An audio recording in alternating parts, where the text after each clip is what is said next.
कि पहाड़ों से एक आवाज आई थी। ये कहानी दादी ने सुनाई थी। एक परी रहती थी बादलों में, एक लड़का गिना जाता था पागलों में। कहता था बादलों से कोई आने वाला है, जमीन पर उतरकर मेरी सांसों में समाने वाला है। उसे बिना देखे इजहार करता हूँ, कहता था मैं उसे खुद से भी ज्यादा प्यार करता हूँ। इतना सब सुनकर परी ने जमीन पर आने की ठानी। माँ ने रोका, बाबा ने समझाया, पर किसी की एक न मानी।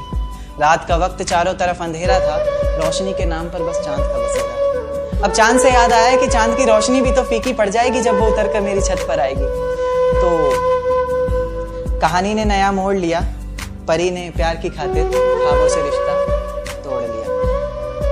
कहीं मैं सपना तो नहीं देख रहा, ये मेरे सामने कौन खड़ा है? कुछ बोलता क्यों नहीं, इस तरह चुप्पी साधे क्यों मौन खड़ा?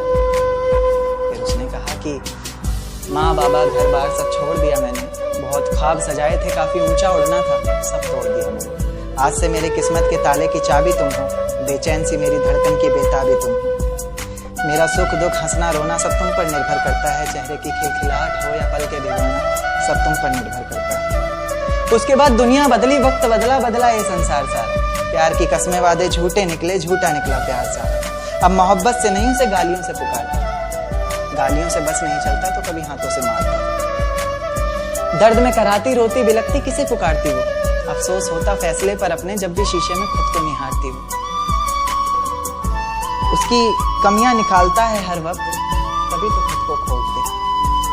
इतना ही गुस्सा भरा है तेरे अंदर, कभी तो खुद को चोट दे। मेरी ये नज्म सुनकर मोहब्बत से इंसाफ कर देना। गलतियां इंसान से ही होती हैं तो तुम मुस्कुरा कर माफ कर देना।